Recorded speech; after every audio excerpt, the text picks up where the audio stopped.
Welcome to OState Daily. Casey Porter here. So glad that you decided to tune in. Fans, today we have a very, very, very special guest. Punter, a former punter at Oklahoma State, 92, 93.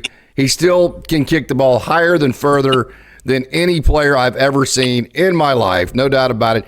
Scott Tyner joins. Scott, we go way back. Mike Curtis, I lived with him. I know he's your deep snapper. We hung out quite a bit in college. How the hell are you? Man, I'm awesome, Casey. It's anytime I get to talk about a place I love so much with anybody, I love it, man. And you said special guest. Hey, after the battle I went through trying to get this technology going, I feel special. I feel real special right now. That is funny. We finally got it hooked up and we got ready to go. Hey, I had to ask you though, first off, you know, you're known for kicking the ball high and far, and we'll get into all that, but what is the farthest punt you ever had at OSU? Do you remember? So I remember it too well, actually. It was at Tulsa. Early in the game, I dropped a snap and got crushed on about the 4-yard line, which led to a touchdown that got Tulsa back in the game. So that was on me. And so after I got a piece of Coach Wallstead and Coach Jones on the sideline, I was fuming pretty good, and I hit the next one 67 yards.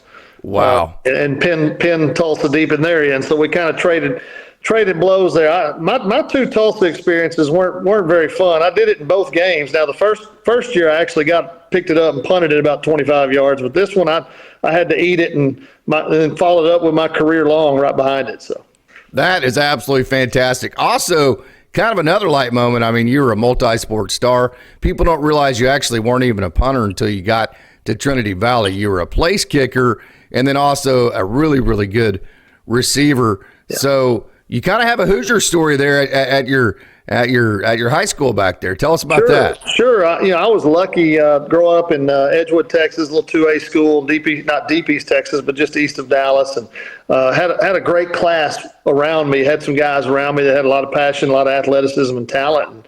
And we actually were the first Edgewood football team to make the playoffs in 31 years. Nice. And then it was a basketball school, and we were there during a basketball time, and we all liked watching the movie Hoosiers. We were state ranked year in and year out. And then finally in 1989, we got hot in the playoffs and made a Cinderella run and won the state 2A championship at the buzzer. And, some of my biographies say I was a lead. I led that team. No, I was the sixth man. I was on the court for the game winner. Actually, you weren't Jimmy Chitwood though. Right? No, I was not. I was far from Jimmy Chitwood. I was more like Ray. You know. That is awesome. Yeah, hey, it was a great moment. We're going to get into your time at Trinity Valley, Coach Andrus, here in a minute. But I wanted to cover a really special event to you. Back in 2015, you were inducted into the Trinity Valley Hall of Fame. That had to be cool. Yeah, it came as a shock. You know, I was only there a year and a half, and we had a conference championship team as a sophomore and a great time, and we were close knit. And I knew a lot of people there, and I ingratiated myself with the folks at Trinity Valley while I was there. I made the most of it, you know. And for a punter to leave any kind of impact, and then especially such an impact at a place like Trinity Valley that's had such legends come through there over the years. I was shocked and just taken aback and just honored, all the above, humbled, you name it. And, man, what a great experience. And I've still got a good relationship with the folks at Trinity Valley. I still try to make as many games as I can. It's only about 20 minutes from where I work now, and it's about 25 from where I live. So it's been nice to kind of reintegrate back into that Cardinal family. So, yeah, it was a shock and an honor for sure. And Coach Poteet, who's the football coach there now, has done a great job of honoring the history of the program. And I've got a fat head on his field house wall punting the football. So it's really a great moment and a great honor. And I had just like today talking to you, I had a great time getting to speak in front of the TVCC dignitaries about my experience. I think I read where Jackie Shipp coached there too. I think so at one point. I think so. I missed him.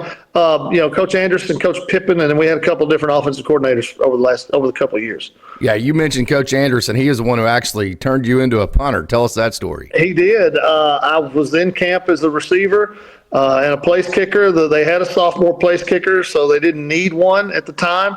I made it about 4 or 5 days of camp as a receiver. I was doing fine. I was catching the ball. got my helmet about knocked sideways one day, and Coach Andrews basically leaned over me and said, "I need to see you after practice in camp." And I was not going to play as a freshman at receiver position. I probably never would have played there. But when he called me in, he just looked at me and said, "You're a good athlete. You can kick the ball. I think I can teach you how to punt." I knew the basics of punting. I punted like the one playoff game we played in high school when we had a guy get hurt. I could do it, but Coach Andrews was the one that put that time in and made it happen. And we spent a lot of time on the field outside of practice working on the mechanics and the operation and the timing. And I learned to turn one over. And man, it was just like overnight. I turned. He actually told me, if you'll listen to me, I'll make you an All-American. And by gosh, he did. I'll be darned. That is an absolutely amazing story. And so you had a great year-and-a-half career there at Trinity Valley. You're in their Hall of Fame now. You come to Oklahoma State in 1992. Yep. The probation period has squarely sunk in. Oklahoma State goes 0-10-1 the season before you got to OSU.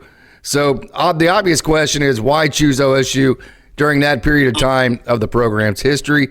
Rumor has it you went to a wrestling duel and fell in love with the place? Yes, all those things are true. I'll try to sequence them out a little bit for you. I was a mid-year transfer. I was an early signee, qualifier. I'd been on a couple visits. I had some opportunity. I had Cincinnati. I had Michigan State, Purdue, East Carolina, Oklahoma State, a couple others, North Texas. And I only chose a couple trips because of the timing. So I fell in love with Oklahoma State the minute I set foot there. I just did. We flew right over campus on the little plane coming in. That night, I think it was Trent Fisher and was at Putnam City North against Westmore for the state championship. And I got to watch it with the coaches there in the stadium and the lounge area up there. And I fell in love with it. You know, I listened and watched your show with Larry a couple days ago, and he said exactly what I would say. I've never been anywhere friendlier. I fell in love with it the minute I was there, and it was home for me. I mean, the minute I got there, I'm like, this is it. And I actually asked Coach Jones, hey, if I sign, am I going to be your starting punter? And in very much a Coach Jones way, with his use of the language. Well, obviously you've got to win the job, but kind of deal. So and whatnot. And whatnot. Yeah, I was sold right away. Yeah.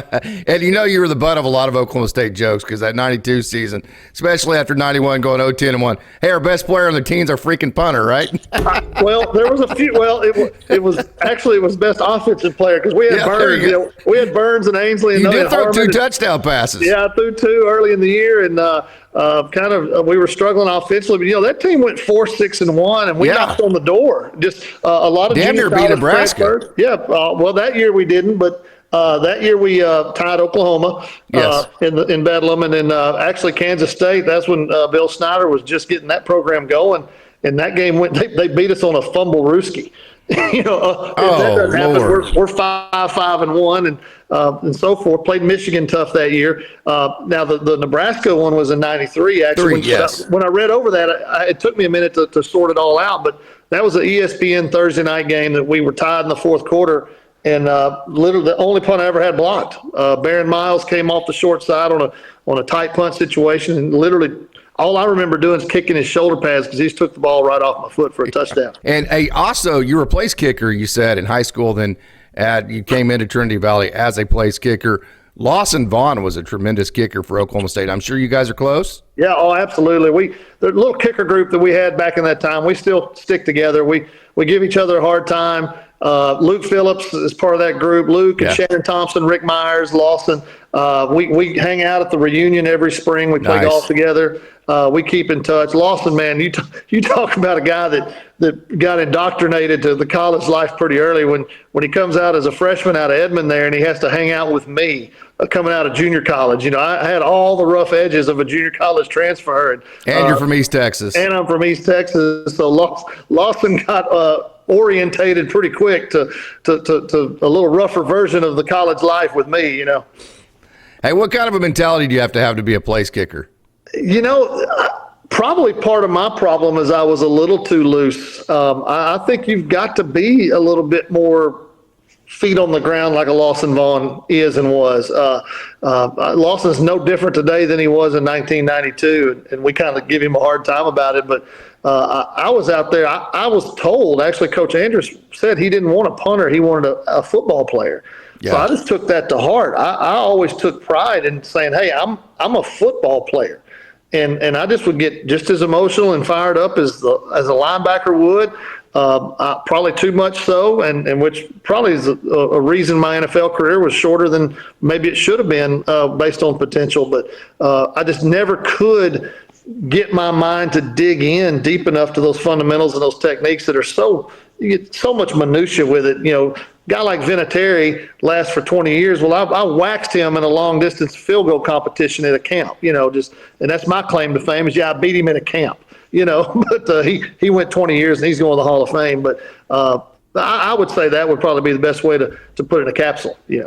I got to know all about your 2 touchdown passes. Take us all through it, Scott. Well, the first one was on purpose. That was on purpose. That was over at TCU, and one of my favorite games of my career, actually, not just for the touchdown pass, but it was a night game at TCU, and I had the flu. I was sick. Our Friday practice, I didn't feel it.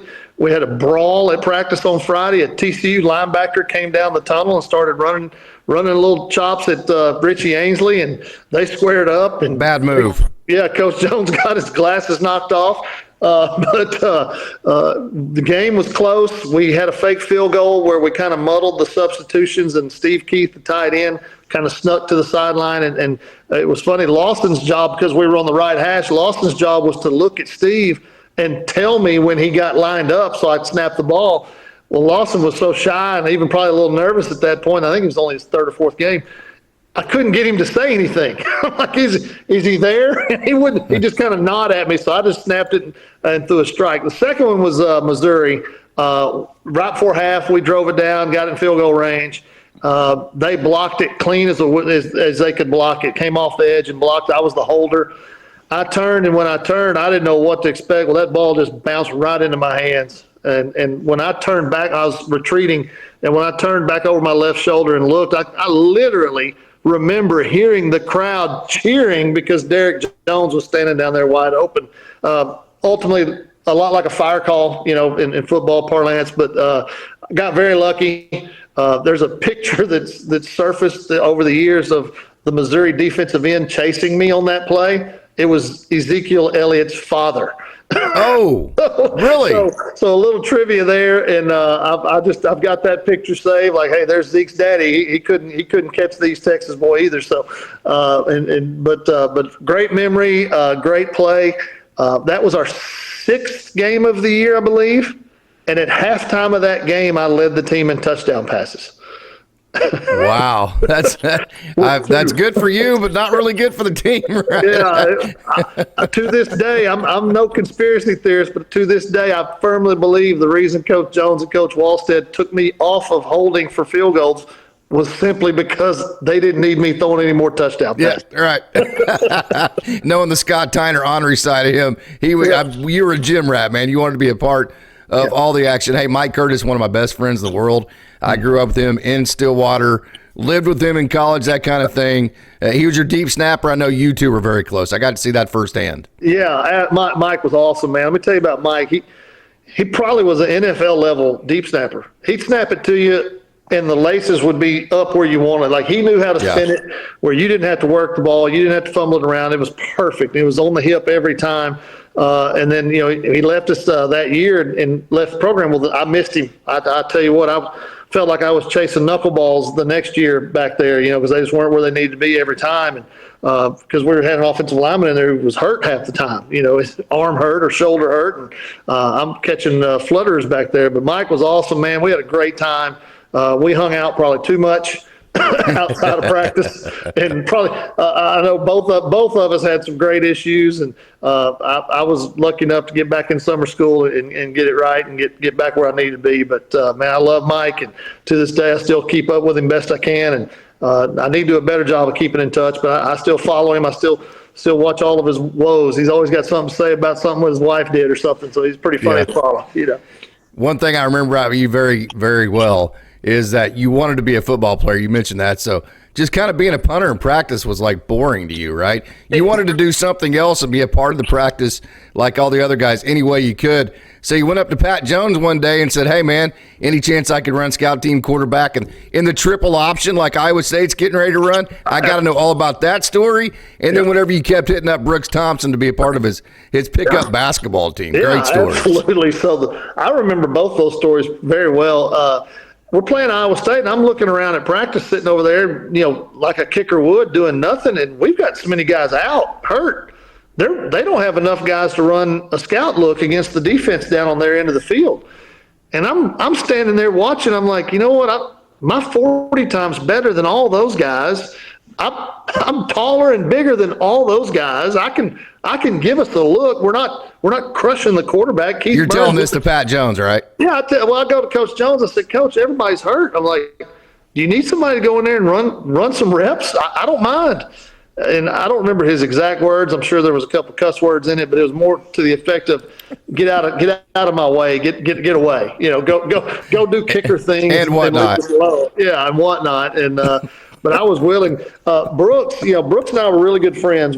Our girlfriends at college at the time were both cheerleaders, and they were really close friends, actually from Trinity Valley, both of them, and with me from Trinity Valley. But I was a hooper. I loved playing, and I'd played some with Terry Phillips over at the Colvin in the summers and so forth, and we were all close and friends. And I just kept telling Brooks, man, I'd like to come play with you guys, man. Let me play. And I kind of at that point was athletic enough that, and I couldn't score on any of them, but I could guard Terry. I just give Terry about 4 feet, because he wasn't looking to fire it up there when you had Randy and Brooks out there. So I could keep him in front of me as long as I gave him a little room. But no, he did. He gave me a pair of shoes, out of that. I asked him, I said, man, I don't have any shoes. Can I borrow some? He said, go look in the closet, and I opened it up, and there's about 12 pair of black Nikes. Oh, yeah. And of course, Big Country was in his easy chair with a big old dip of snuff watching TV. So, but no, man, That's great. awesome. I love Brooks Thompson. I was at his – I got to tell you, that whole Eddie Sutton time period and that group, we were friendly. Brooks and I were probably a little bit more than friendly. Sean Sutton and I knew each other. We were familiar. Coach Self even. So I went to Brooks's memorial in Plano when he passed, and those guys all kind of rounded a corner when I walked in, and they treated me like they knew me. Coach Self knew me by name. Sean with an embrace and so forth. Scott. I just appreciate that time period. I appreciate those guys. There was no bigger fan of Cowboy basketball than me during that time period. Hey, let's back up to 1994. You got to play 1 year in the NFL. The Atlanta Falcons, that had to be cool. No, I absolutely. Making the kickoff where we don't want collisions. They're all about player safety. In today's game, in 1994, they backed us up and lowered the tee so we'd have more collisions. So the mindset's definitely changed. And, I'll tell students the story all the time. And what I will tell them is you never know when you're in your moment. And that for me, at one point in 1994, this is when Reggie Roby was at the peak and kind of coming down off his peak of his career, and Ray Guy was already out. I tell kids that at one point, there might have only been 3 or 4 people that could kick a football farther than I. Yeah. But at that time, I didn't know it. At that time, I didn't feel it, didn't realize it. Looking back on it, there could have been more, but I think that's life. We all do that. But, man, the experience was unbelievable. I've got the memorabilia in the room in there, so I've got proof it happened. I can go on YouTube and find John Madden ripping me for hitting a ball short in the mud at Candlestick Park. So it was awesome. That is awesome. So 94 ends your playing career. You stayed in the game. You coached. You've been a superintendent. You're back in not far east Texas, but you're still back. I think you're like maybe 30 minutes south of Edgewood, where you grew up as a kid. So fill in the gaps between the time that you played football and now. Well, just coach, man. I linked on with Chad Morris. That Chad Morris. Oh, really? Yeah. He and I grew up together in Edgewood. He's a couple years older than I, but our families were friendly, still are. And Chad had a coaching position available for me, so I latched onto his staff and bounced. And he was on the fast track. He bounced from good job to great job to greater job to all the way to Arkansas. My claim to fame as a coach is I'm the only idiot that left his coaching staff twice. I left it about 2 times to become a head coach, and my head coaching experiences were fine. There was nothing wrong with them. But if I'd have just been a little more patient, who knows?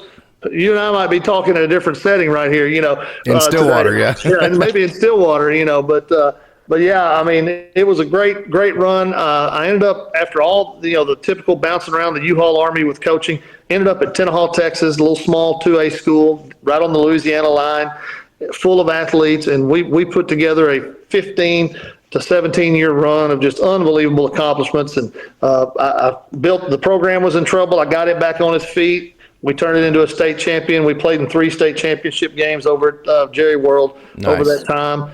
Our basketball was great. Our band program, we turned it all around. And over 17 years, I went from the stupid AD head football coach to the superintendent, and had an opportunity finally to come back home in Van Zandt County here near Edgewood 4 years ago, and I've been in Martins Mill ever since.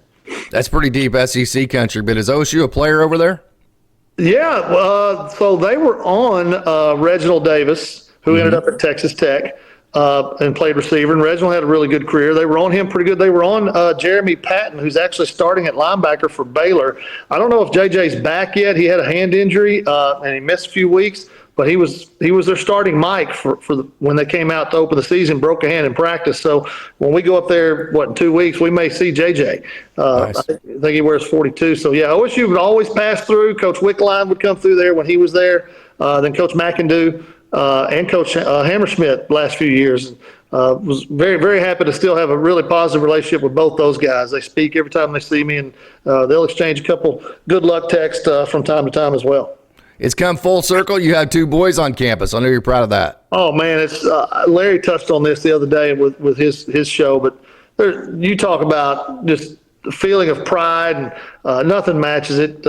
Just have them there. Yeah, I mean, admittedly, I'm glad they're there because it gives me a reason to reintegrate and be part of the OSU family again. Those guys are doing well. Andrew's about to graduate next May. I think he's ready to graduate, but I think he loves it there. It's kind of one of those things. He's ready to be done. Alex loves it. Alex was a really good basketball player in high school and had a couple maybe chances to play small school ball. Didn't want to. He wanted to go to OSU. That was family for him. Well, he is now a practice player for J.C. Hoyt's Cowgirls. Nice. And nice. He's loving it. He eats it up. He says they beat him up every day. And he's 6'5". He's no small kid. He's a big old boy. But they're loving it. Andrew's going to do well. He did the freshman thing, and he's now taking care of schoolwork. And like I tell his mama, I said, they're going to mess around and let him graduate one day. Mm-hmm. And so he's going to join the alumni family hopefully in May. And man, we have a blast. We go up there to as many ball games as we can. We're going to be up there in the springtime as well. So we love it. I know you're very connected. You just mentioned that. So you're very aware of this year's team, the expectations, the struggles the last 3 games. For a former player that's connected, what has this year been like for Scott Tyner? It's football. You go in with these expectations of what you are. And all the years I coached, I couldn't tell you how many times I'd get to a bye week and come out of a bye week with a different scheme than I was running before that. The game changes right in front of your eyes. I think, NIL, I don't know how much impact. I'm not in the room. I do think that our Twitter warriors, we jump too high when it's high and we sink too low when it's low. I don't think it's ever as good as it really was last year. There was a lot of good fortune, but it's not as bad as it is right now either. Yeah. And I think you've got to have a little bit of moderation in all things. I wish we'd tackle a little bit better, but I wonder if we're undersized, just to my naked eye. And it's Big 12 football, man. The game's changing. Coach Gundy has told people he's spoken in front of that repeatedly, that there's no rules and the game is changing, and we got to figure out how it's changing and get ahead, try to get ahead of it. And we all know that we don't have the budget that some of these blue bloods have. So, man, I'm still encouraged. I still think they know what they're doing. We got to catch a break. I mean, is there anything that's ever looked more like a Mike Gundy type upset than Friday night? Yeah, right. Right. I mean, other than the fact it's on a Friday. yeah. Other than that, that's not good. But we might get drilled, but we might go up there and beat an undefeated Brigham. You just never know. And I'm still encouraged. I'm still encouraged by our program. I love the direction it's going, and man, I'm true orange all the way. I'm loyal and true, and man, I'm not going to give up on them. I still think you can make something out of the season. I'd love to. We've still got 3 of the Texas schools left. I'd love to see us, notch one over all 3 of those. So, and still got a homecoming game, and then still get to go to Colorado. Man, there's a lot to play for. Yep. And let's start tackling better. Let's get a little more consistent on the offensive side, and let's see what we can do. Absolutely. You mentioned how connected you are to the program, all of your playing career. I've taken almost 30 minutes of your life. I know you're extremely busy. Scott Tyner, so final thoughts. Man, my phone doesn't ring all morning until I get on here with you. And all of a sudden, everybody wants to call. Man, I tell you, Casey, anytime I get a chance to talk about Oklahoma State, man, I'm going to take it. I love the place. It's impossible for a human being to love a place more than I love Oklahoma State, and I'm sure there's a bunch of alumni and students that feel the same way. Not just the athletic side, but just being on campus and being there. It's like no other. And Larry said it the other day. We're a family. I get teared up every time he does his little pregame rant about our home, our family, our team. And I think that those words, when you say it to an Oklahoma State person, they're true. They ring true. They're not just words. Not like maybe some Sooner or Longhorn fans. Who knows? See, I get to throw the Longhorns in there too because I'm among them down here. I have to put up with them down here. But nevertheless, man, I love it. I will be there for homecoming. I will be there for Texas Tech. I'll probably be there for TCU. Scott Tyner, all Big 8 kicker, 1993, Oklahoma State 92-93, NFL kicker for the Atlanta Falcons, and just one of the best special teams players Oklahoma State has ever had. Hey, thank you so much for joining, Scott. This has been a wonderful honor and a joy. Great catching up with you. Oh, man, it's been fun to reminisce, and go Pokes, man. Let's go get one Friday.